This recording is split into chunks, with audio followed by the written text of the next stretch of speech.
wants a $20 million pedestrian bridge at the Capitol other than the governor? I have lots of questions about this. The Trump administration's list of sanctuary jurisdictions in Colorado is a mess of obvious errors. They helped keep people safe.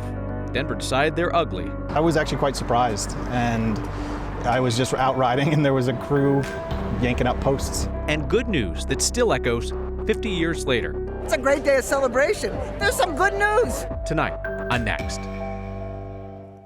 The governor's plan to build a $20 million pedestrian bridge on the front lawn of the state capitol raises a question.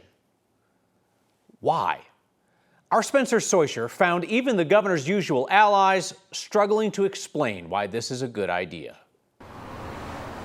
Colorado's state capitol may have a new addition, and it's got a question attached. Why a bridge? Democratic Governor Jared Polis wants to build this $18 to $20 million winding pedestrian bridge. It would go from the Capitol to Lincoln Veterans Memorial Park. It's designed by an out-of-state firm and would be paid for with a mixture of public and private dollars. But other than the governor, who wants this bridge? We figured a good place to ask would be the state-run Colorado 150 Commission. The bridge is their signature project to celebrate Colorado's 150th birthday. The governor appointed each of the commissioners. I move to approve the agenda. It turns out the Colorado 150 commissioners are looking for ways to defend the governor's project too, because we've been asking. Someone from 9 News had reached out to me yesterday. They seem to still want to be digging deeper and wanting more. And so I don't know if we should have talking points on how we address it. They didn't realize we were on the call listening. It was a public meeting. We have some of our friends from 9 News on the call here. Polis's office is giving all sorts of reasons for the bridge. They say it improves pedestrian access, celebrates Colorado history, it's more handicap accessible, and it would make it easier for kids on field trips to eat lunch in the park. Why are we connecting these two spaces? Polis's fellow Democrats at the Capitol are questioning the project too. Who do we think is going to use this? Because I don't see a lot of people who are crossing Lincoln. And we're learning the city of Denver quietly had concerns about the project too. Polis's team admits the bridge was initially supposed to go to Civic Center Park, but that's city of Denver property. Denver Parks and Rec told us it had hesitations about the project, so the governor's office pulled it back to just state land. We asked the governor's office to find us any community member who supports the bridge. I believe in the project, and I believe in bolstering the arts economy here. And they gave us this nice lady. She asked us to identify her as Mo Graham, and she really likes the project. Also, she's being paid by the state to oversee the art on the bridge. I don't mean to be rude, but you are being paid to say this, right? In a sense. No, in a sense, but I think this is something that I'm passionate about with or without this particular project. I asked to talk to the governor over the last few days, either in person or remotely. His office told me he was traveling and couldn't do it. We also asked Denver Mayor Mike Johnston's office what they thought about the project. They sent us a statement that didn't give an answer on what they thought of the project. So the suggestion is that the state wants about half of this to come from private donations. How much money has been raised for the governor's pedestrian bridge? Right, they say they want it to be less than half taxpayer funded. When we asked today how much of that they have raised thus far, they said it's too early to say. My goodness. Okay, Spencer Soisher, we'll stay on it. Thank you. The Trump administration is out with its list of so-called sanctuary cities and sanctuary counties and sanctuary states. At least in Colorado, this list is riddled with laughable errors. I mean, they're listing some of Colorado's most conservative counties as immigration sanctuary jurisdictions. Leaders in El Paso County and Weld County got so mad about being included that they lobbied the Republicans in our state's congressional delegation overnight to get the list fixed. They're off it now. Leaders in Aurora say they also have been removed from the list. The sheriff in sparsely populated Kit Carson County told us they must be on there in error. They're not an immigration sanctuary. The undersheriff in Custer County laughed out loud when we told them that they made Trump's naughty list.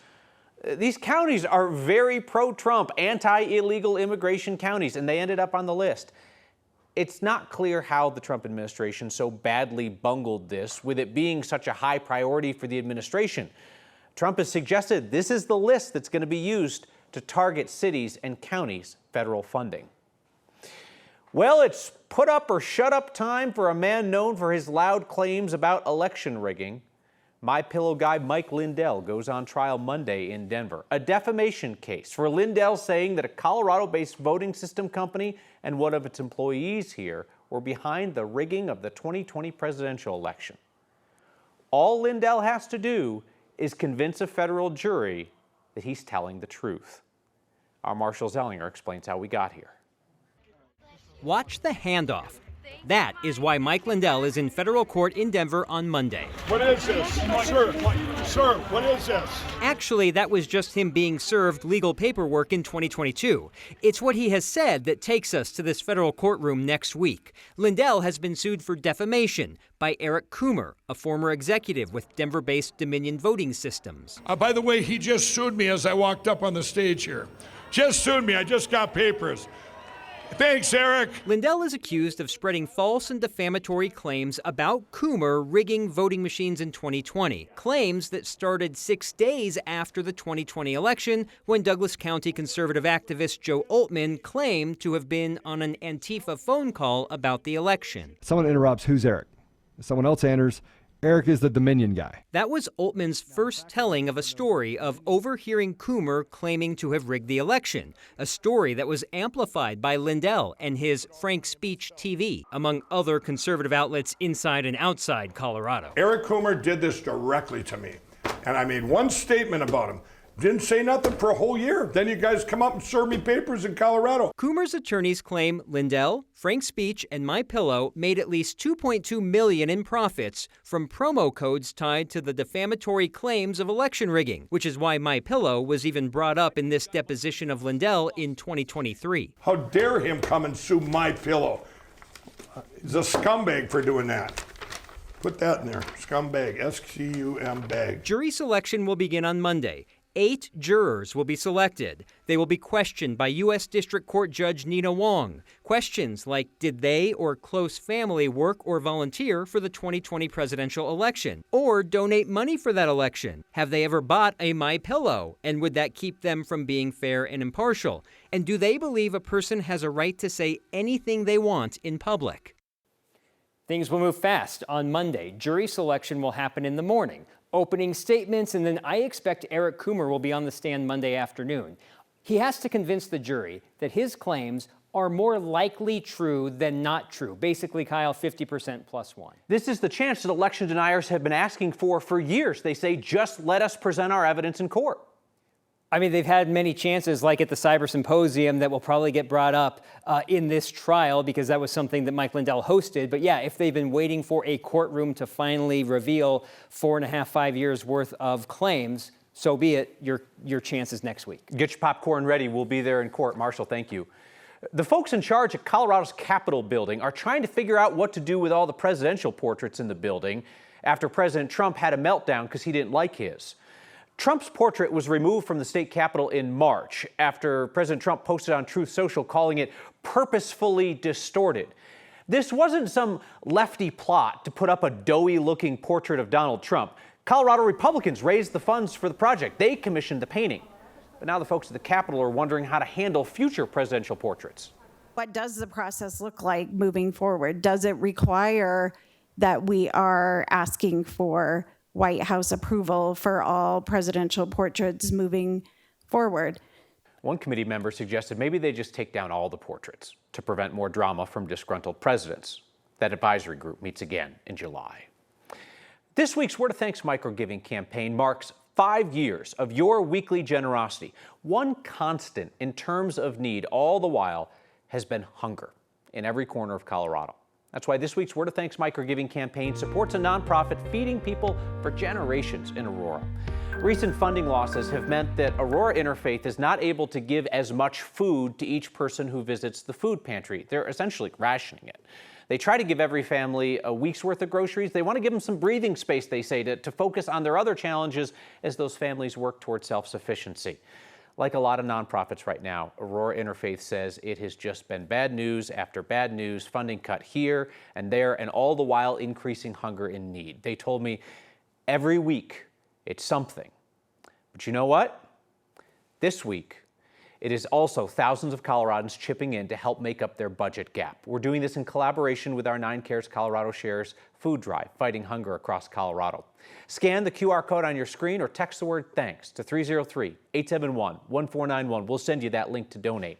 And we get a big boost because more than 5,000 of you have signed up to make a monthly donation to the Word of Thanks Fund. You put in your donation info once.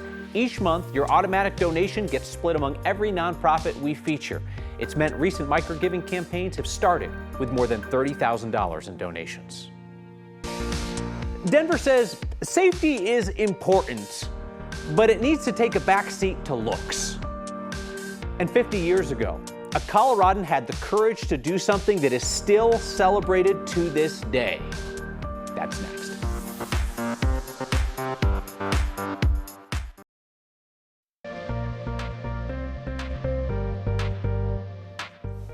Well, we've got a couple of thunderstorms in our area that we are keeping an eye on. One coming out of Greeley here into parts of Adams County, and a severe thunderstorm down coming onto the Palmer Divide out of the southeast metro, heading towards Kiowa, missing Ponderosa Park for a change.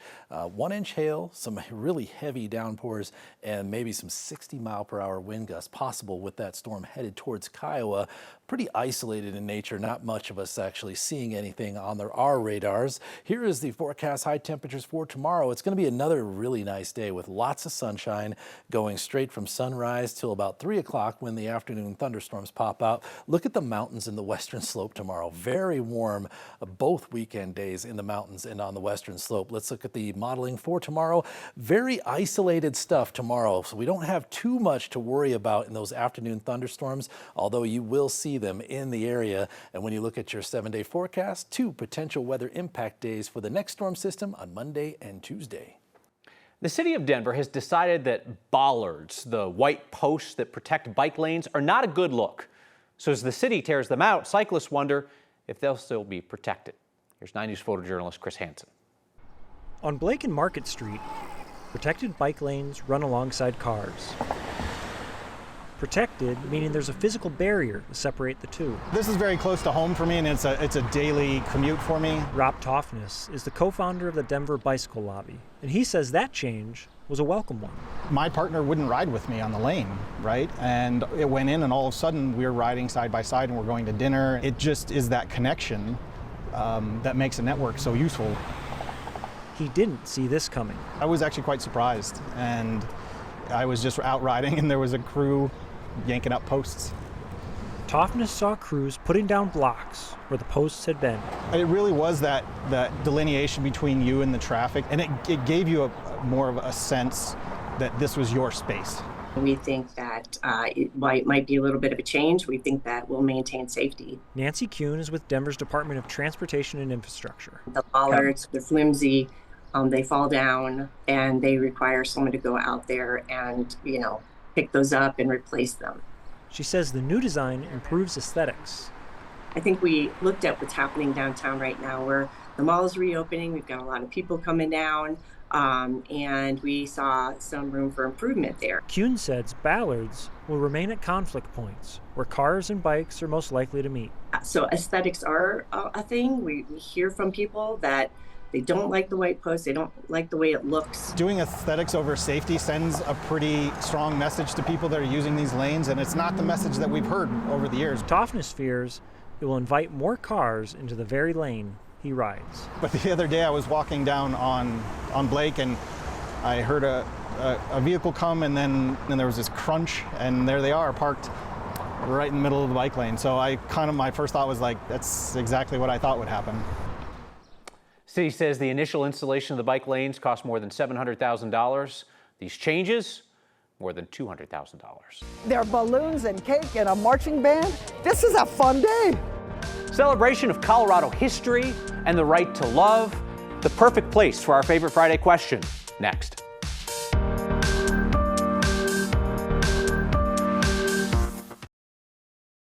Boulder County's courthouse is newly designated as a National Historic Landmark. 50 years ago, the clerk there issued the first same-sex marriage license in America. We brought our favorite Friday question to today's celebration. Good morning, everybody. Welcome to Boulder County Courthouse. Today's landmark celebration is 50 years in the making. The good news today is that the Boulder County Courthouse has received National Historic Designation as a historic LGBTQ site for the same-sex marriage licenses, the first in the nation issued by Clela Lorex, who was then the county clerk. It's a great day of celebration. There's some good news. Any little bit of good news that we can get, let's take it to the moon. What's my good news? It's June. It's the best month of the year. My good news, to be part of a community that celebrates unity and equity and inclusion, and that the sun came out as well. My partner and I celebrated our 12-year anniversary this last Friday. My good news is that I get to work in this building, and we get to celebrate today the fact that Clela Lorex issued the first same-sex marriage licenses in this country. We have someone here who has a question for a very special person in the crowd. The most important message that we can learn from Clela Lorex is that actions can create a legacy. Actions today, 50 years from now, can be celebrated. What am I doing today that somebody is going to celebrate? I think we all need to think about that.